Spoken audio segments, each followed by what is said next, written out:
What's up, good people? Welcome to Ride and Thrive. Today is the Glasgow Crit Circuit as part of the Zwift Crit Racing Club.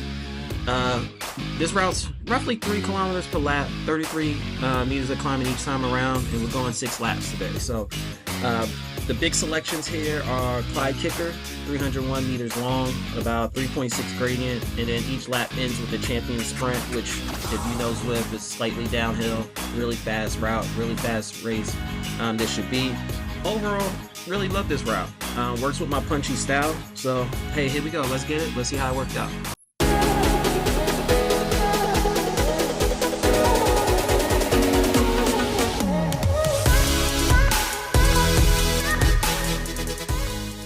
Okay, let's go. All right, so here we go. We're off with the lead-in. So we have a little bit of a lead-in before we get to the lap banner, the lap banner. Start of the race, start of lap 1. Didn't actually start off too bad. This actually went pretty well at the beginning. My goal here again is to conserve energy on the flat and attack the climbs as many times as I can. Again, 6 laps around, about 3 kilometers per lap, 33 meters of climbing. So here we go. So we start off with, looks like 16 riders.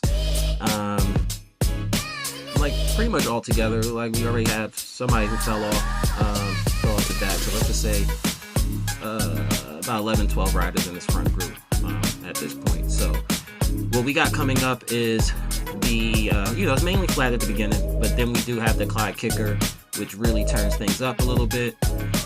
There are a couple of little rollers, I guess you could say, but this route is crazy because you think it's flat, but it doesn't stay flat for very long.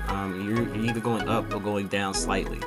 So really crazy thing about the Clyde Kicker is if you're newer to Zwift racing, you're aiming at the Clyde Kicker, but as you can see, there's a little lump there before the kicker, and then the actual big climb, peaks up, I think 9%. Well, there it is, 9%.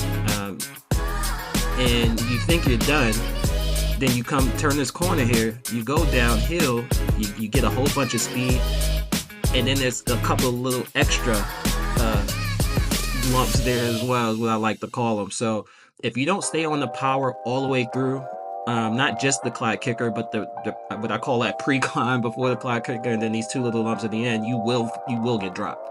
And as you can see, our group of 12 has now dwindled already, to where I believe we have 6, 7 people maybe in this front group now. And the reason is you really got to just keep the power even before the Clyde Kicker and then all the way through until it flattens all the way out. So here we go again. Again, my goal here is to just conserve energy. We go up again. Not really much time to really recover on this route if they're really pushing the pace.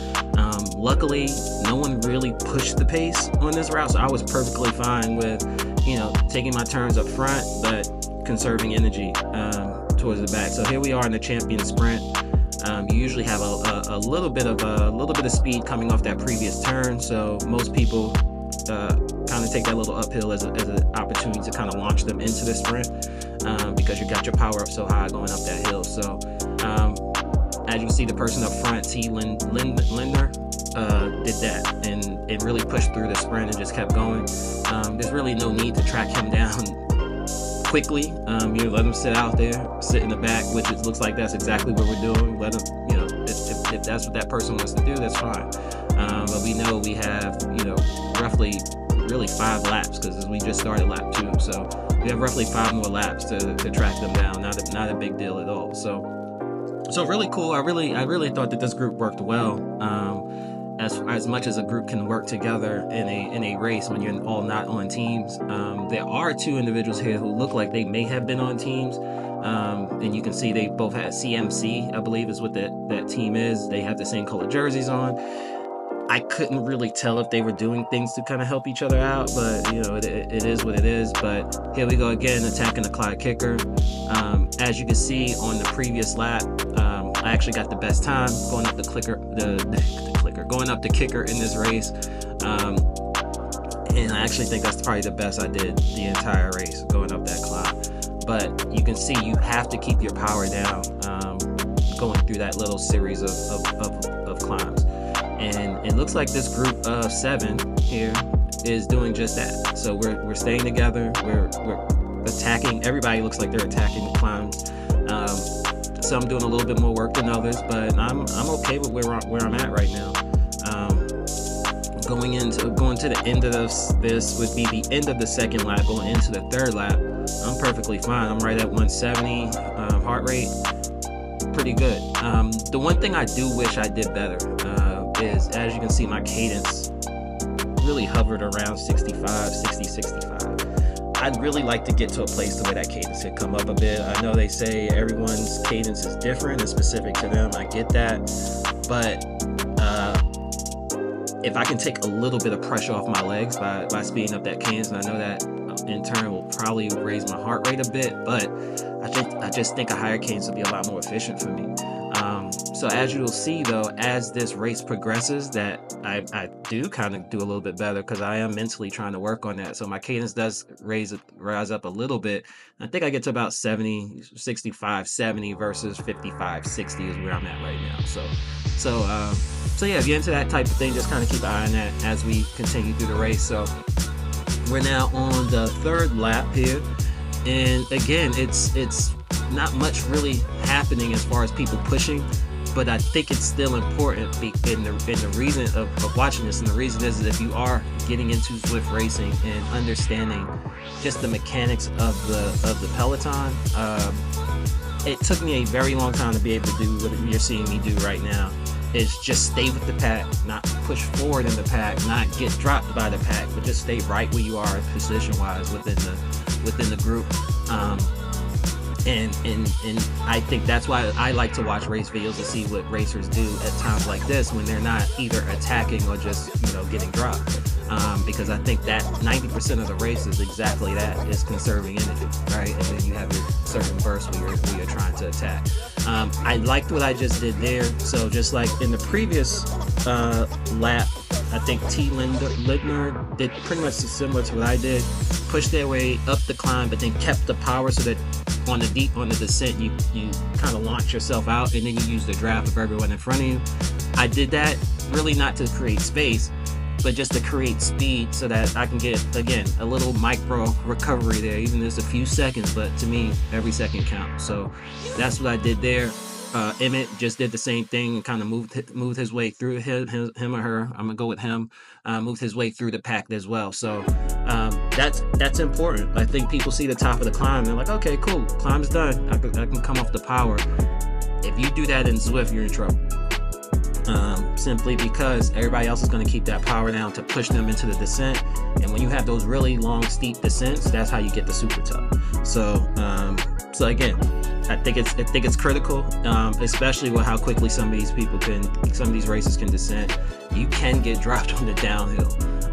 So not necessarily the case in this race. That really didn't play too much of a factor. We really don't have big descents other than that quick one after the Clyde kicker. But just some food for thought, I guess, as you continue to race. So now we look, and our 7 has turned to 5, so it's just 5 of us now, and we're 9 seconds ahead of the last 2 to get dropped off the front group. So I believe we stay with this 5 all the way through.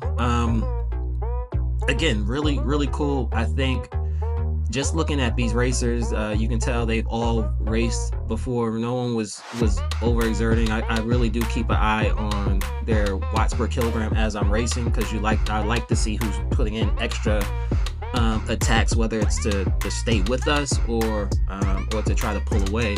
And everybody was pretty consistent.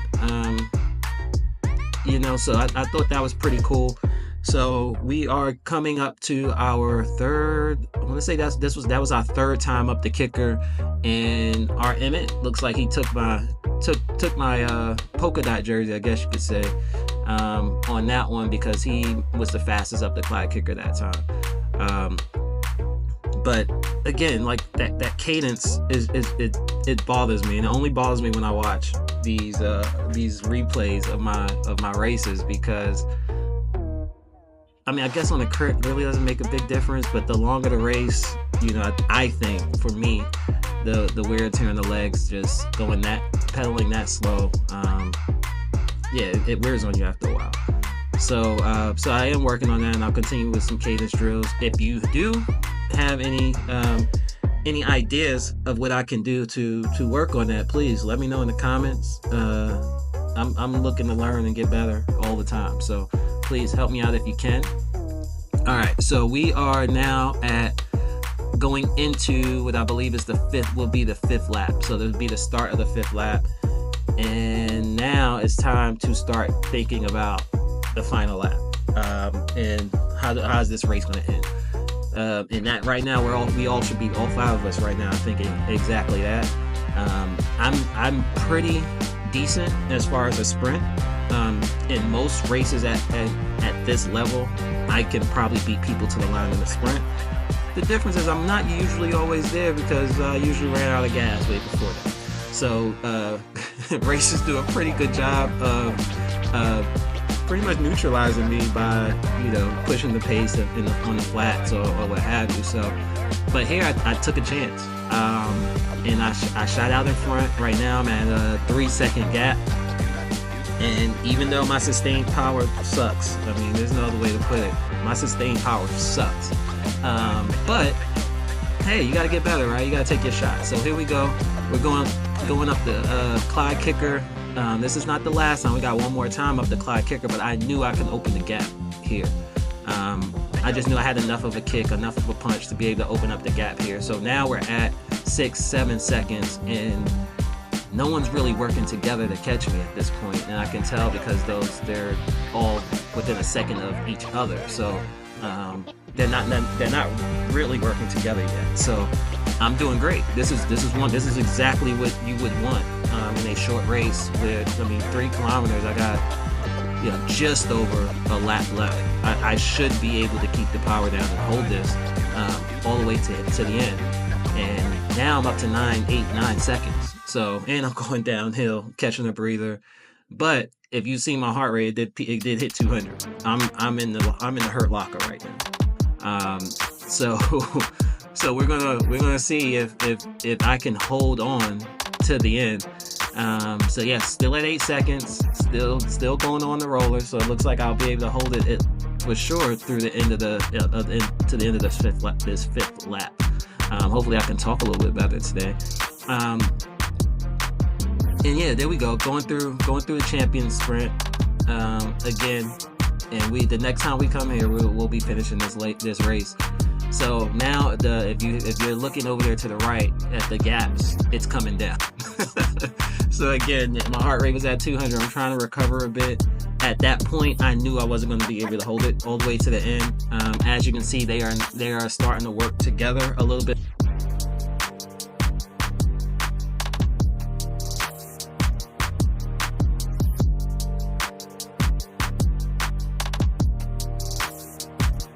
So yeah, they're working together now. So now they're working to catch me. I know that it's time to recover because I want to be there at the end, right? So it's coming down pretty fast, but that's because I kind of let off the power so that they could catch up.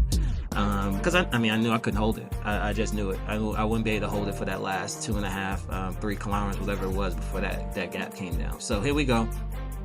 They caught me. We got 2 kilometers to go.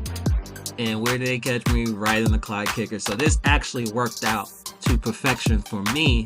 And the reason is I knew I could beat everyone up this kick. I knew I could beat everybody up the climb, which would allow me to hold the wheel. They wouldn't fly by me as they was catching up. So that gave me a chance to hold the wheel. And then from here, all I have to do is hold on to the end.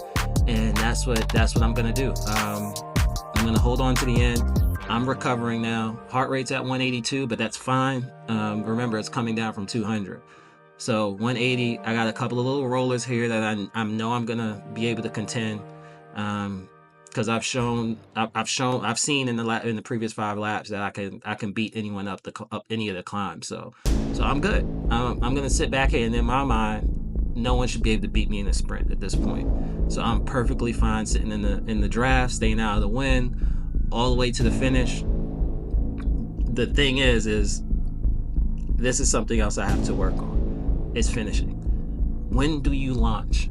So again, if you have anything that you can think of to help me in this space, please leave it in the comments. Also, like and subscribe if you enjoy this type of content. I expect to put a lot more of it up, but I waited too long. I waited too daggone long. Look at this. The sprint was a great sprint. I waited 2 seconds too long. 2 more seconds I would have had first place. So that's the race, and that's how it turned out. I waited too long to launch. Emmett beat me. On the flip side of that, 2.9 watts per kilogram over 20 minutes. To me, that's an improvement. I'm getting better. My sustained power is getting better. But yeah, this is it. This was a great race. I enjoyed myself. I hope you enjoyed it as well. Until next time, thank you for watching. See you soon.